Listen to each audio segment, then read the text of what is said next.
Olá, nesse vídeo eu vou te apresentar a flauta mágica, passar as informações para você sair tocando. Primeiro eu quero apresentar a flauta, acrescentando algumas considerações bastante importantes, então eu recomendo que você assista esse vídeo até o final. A flauta mágica tem basicamente duas partes, certo? A parte dos furos que a gente toca, os famosos 5 furos, só 5, e a parte da embocadura. Ué, como assim embocadura? A flauta não tem embocadura? Não tem embocadura, exatamente. A flauta não precisa que você faça a embocadura com os seus lábios e com o seu sopro, porque isso é difícil no começo. Muita gente tem dificuldade para fazer o som sair das flautas comuns, né? Então essa flauta ela não precisa que você faça a embocadura. Então a gente diz que ela não tem embocadura, mas na verdade é o contrário. Ela já tem um sistema de embocadura para que você não precise fazer a embocadura, certo?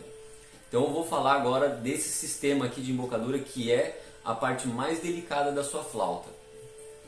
Não mexa aqui se você não tiver necessidade, ok?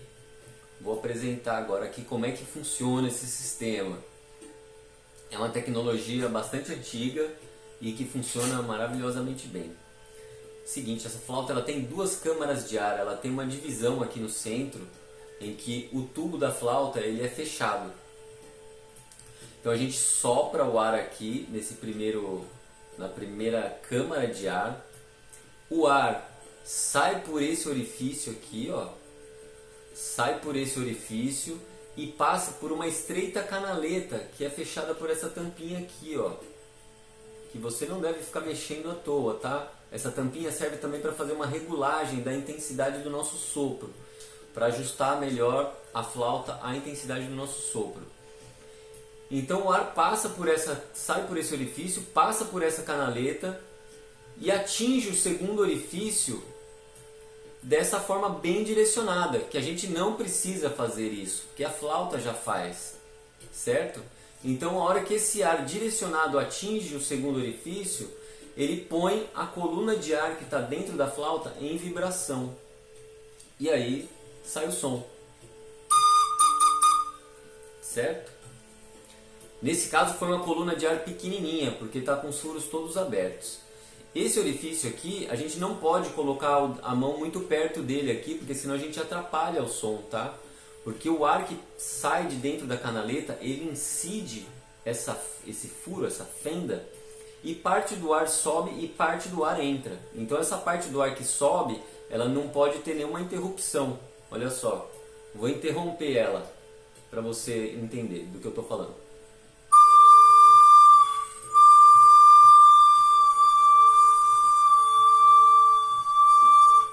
E nem tampouco a tampinha pode estar muito para frente, né? Se ela tampa aqui, não vai sair som. Depois eu vou falar mais sobre essa regulagem. Então essa é a flauta mágica, o básico. Vamos testar se ela está saindo o som de como ela chegou. Ela já vem pré-regulada aqui da fábrica. Na montagem ela é testada e regulada. Então a sua tampinha ela já vai na posição ideal. A posição padrão, porque a posição ideal cada um vai encontrar a sua, certo? Porque ela tem uma regulagem. Ao longo desse vídeo eu vou falando mais sobre isso. Então o primeiro passo é fazer o teste de som, que é esse aqui que eu fiz. Do jeito que chegou a sua flauta, você assopra. Se o som saiu claro, nítido, firme, a gente pode ir para a próxima etapa. Se não, a gente vai ajustar a nossa tampinha de forma que esse orifício fique totalmente exposto. Olha só. Coloco a tampinha no limite do orifício.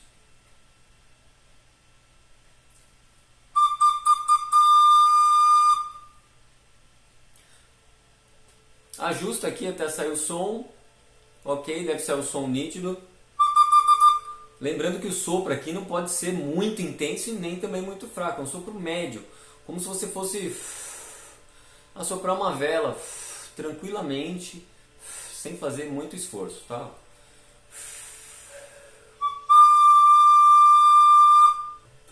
Agora eu vou mostrar como devemos segurar a nossa flauta. ela tem uma maneira correta de segurar para que a gente fique de uma forma confortável para vedar todos os orifícios e, principalmente, além de fechar os orifícios, de segurar a flauta quando os orifícios estiverem todos abertos, né? Porque a flauta ela tem algumas notas e entre essas notas inclui a nota onde todos os furos estão abertos, certo? Então quando você está abrindo todos os furos, ainda assim você precisa segurar a sua flauta, né? Na parte onde a gente vai tocar a flauta, vedar os furos com os nossos dedos, aqui a gente pode ver que tem dois conjuntos de furos, né? Esse conjunto mais a esquerda, a minha esquerda, tem 3 furos e o conjunto mais à direita, 2 furos aqui, mais próximos.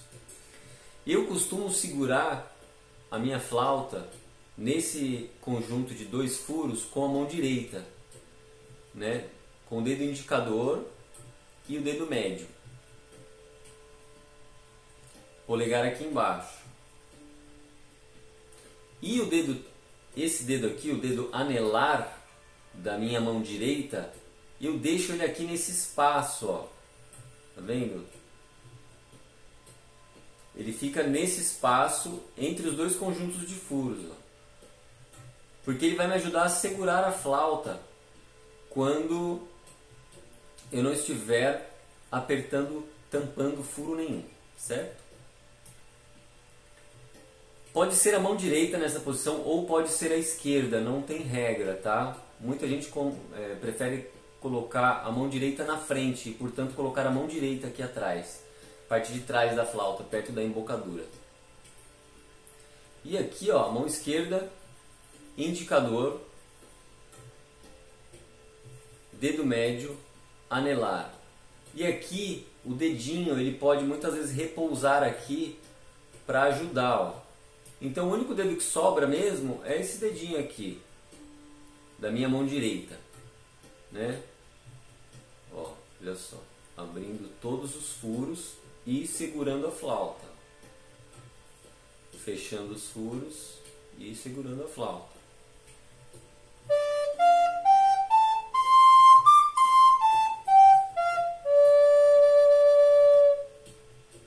Ok? Eu já realizei aqui a escala pentatônica, que é a escala que a flauta vem afinada. É a escala mais fácil de tocar e é a que a flauta naturalmente soa muito bem. A gente segurando a flauta aqui, a gente vai abrindo os orifícios do pé da flauta, a gente chama de pé da flauta, essa parte da frente aqui. A gente vem abrindo os orifícios nessa direção, para a direção de onde a gente sopra. E vai abrindo um por um até que todos fiquem abertos, certo? Essa é a escala pentatônica, olha só. Essa é a digitação ou o dedilhado da escala pentatônica.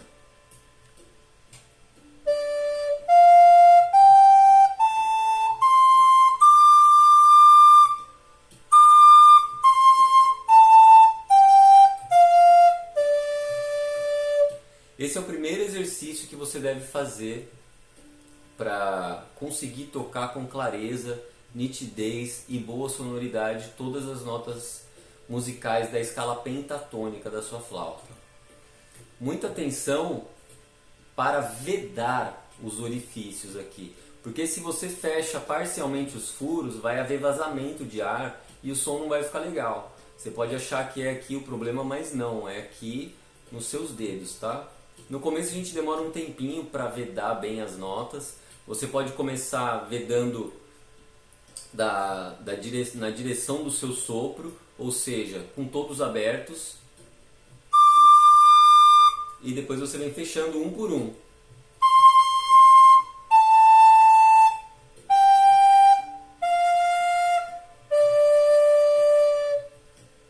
Tá bom? A escala pentatônica é assim, você não pode vedar um aqui e depois descobrir ele para vedar esse aqui, vedar um lá no meio.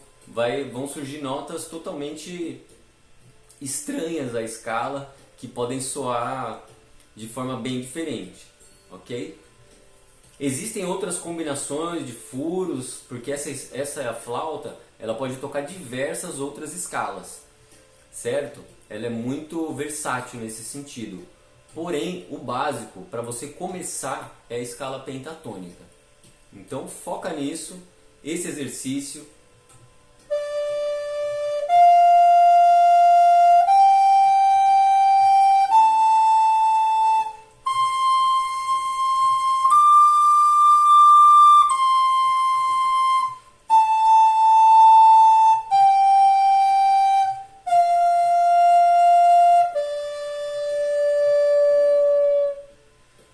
Quando você estiver conseguindo fazer essa escala, tocar ela, indo e voltando, abrindo e fechando os orifícios na sequência certa, com som bacana, você pode ir para o próximo passo.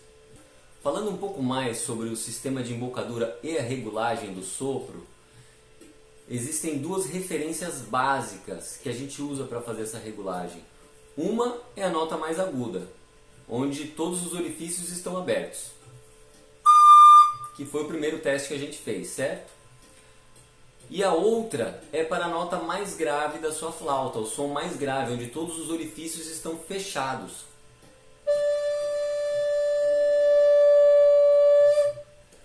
Para a posição onde todos os furos estão fechados, a gente tem disponível aqui na flauta mágica duas notas musicais.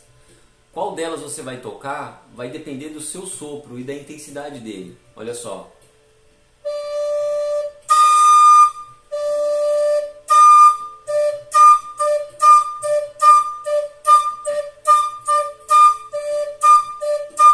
Dependendo da posição da tampa e da intensidade do seu sopro, você não vai conseguir tocar o som grave, o som mais grave da sua flauta. Então, nesse caso, você vai ter que diminuir o seu sopro, dar um sopro mais tranquilo, onde todos os orifícios estão fechados, se certificando de que não tem nenhum vazamento de ar, todos os furos estão bem vedados. Você assopra bem calmamente.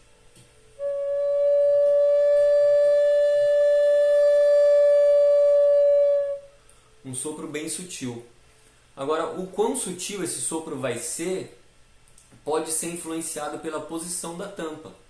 Então você pode aqui ir puxando a tampinha para trás, questão de milímetros, tá? Você vai mexendo de milímetro em milímetro. É um fiozinho de cabelo para trás e você testa de novo.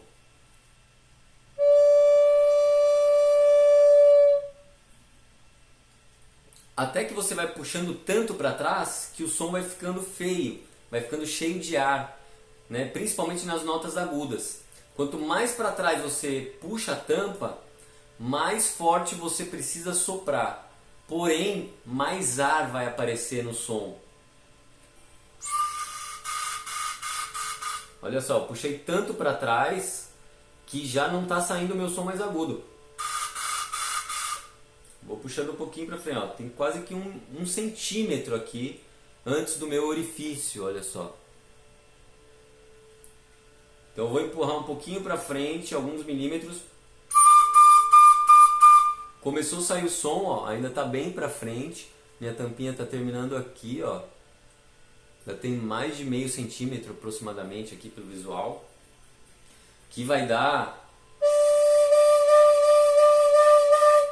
a chance de você soprar muito forte aqui, com todos os orifícios fechados.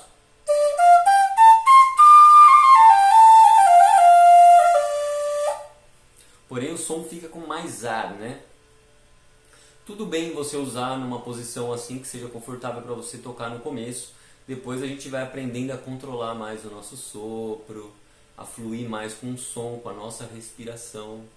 Aos poucos, conforme você vai tocando, vai se sentindo seguro, vedando bem os orifícios, vai sentindo melhor os sons graves e os agudos, vai percebendo essa coisa do mais ou menos ar e você vai ajustando, fazendo ajustes cada vez mais finos aqui na tampinha e vai obtendo um resultado sonoro cada vez melhor.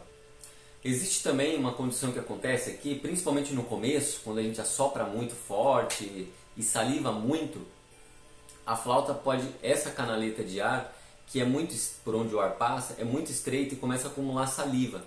Então você pode, eu costumo fazer isso rapidamente, eu tampo aqui a saída de ar da canaleta, né? Coloco o dedo aqui, dou um sopro bem forte e tiro o dedo. Que o ar já sai com um pouquinho de saliva que ficou presa aqui dentro e já limpa a flauta. O som dela já volta ao normal. Inclusive é isso que eu faço quando eu às vezes entro na água com a flauta, saio com ela. Você entra com ela na água, sai, tira a água de dentro, claro, e assopra aqui para tirar a água que ficou na canaleta. E depois sai tocando. Depois que você conseguiu tocar a escala pentatônica com todas as notas com a sonoridade legal, aprendeu a fazer a sua regulagem básica, você pode passar para o novo nível, que é praticar com as trilhas de acompanhamento que estão disponíveis no YouTube das flautas mágicas. São trilhas de fundo que você pode usar para tocar e que muitas delas você não precisa nem ter ritmo para tocar, você toca no seu ritmo, né? São bases ou drones que a gente fala, que eles são muito constantes e o tempo fica de certa forma dissolvido, diluído ali dentro. Então você pode tocar as notas ao seu tempo, ao seu modo. Os antigos chamavam esse jeito de tocar de a música do coração. Então você começa a improvisar realmente, porque a escala, gente, só serve para você aprender as notas de uma forma organizada, uma depois da outra. Porém, depois que você conhece as notas, você não precisa tocar organizada dessa forma. Você pode tocar do jeito que você quiser. Uma grave, uma aguda, pula uma, fica numa nota um tempão, toca várias vezes outra. Tipo isso. É o que a gente chama de improvisação, né? O estudo da improvisação na música, nos instrumentos, na maioria dos instrumentos, você demora muito tempo para chegar nesse lugar. Para você estudar a improvisação, só músicos avançados estudam isso, né? Porém, com esse instrumento mágico, você começa a estudar a improvisação em poucos dias. Vou colocar aqui um trecho de uma das trilhas de acompanhamento para eu tocar aqui um pouquinho e mostrar como é que isso funciona. Vou tocar um pouco aqui, improvisando de uma maneira bem simples e tentando pôr para fora algumas melodias aqui. O que fica legal eu repito, o que não ficar eu vou evitando e vou seguindo, ok? Com as notas da escala pentatônica, certo? No começo, para demonstrar aqui, ó, vou usar só esses 3 orifícios, tá bom?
Seu tempo, na sua respiração.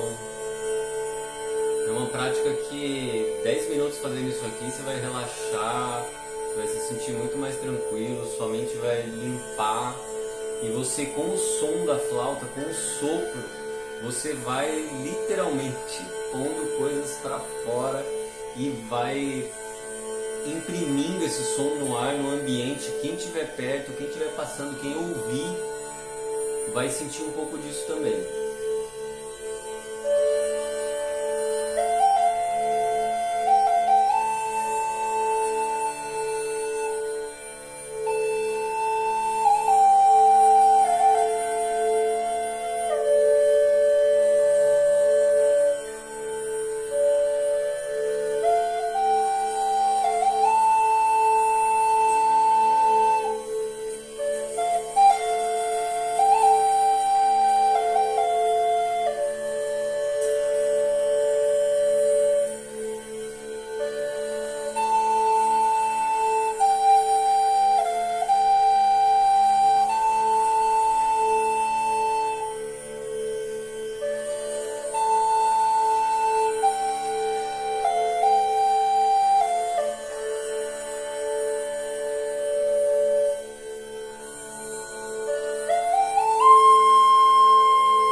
vai criando o seu caminho e vai externalizando a sua música, o som do seu coração, né? Apesar de a gente poder tocar várias outras músicas, eu inclusive já tenho outras músicas no canal, no Instagram, tocando outras músicas, músicas conhecidas no caso, com esse instrumento, mas você pode e deve pôr para fora aos poucos a sua música, as suas melodias. Boas práticas, bons estudos. Vou fazer muitos outros vídeos aí pro canal de como tocar mais a fundo, para vocês se desenvolvendo. Se dedica um pouquinho que você vai receber muito. Até a próxima.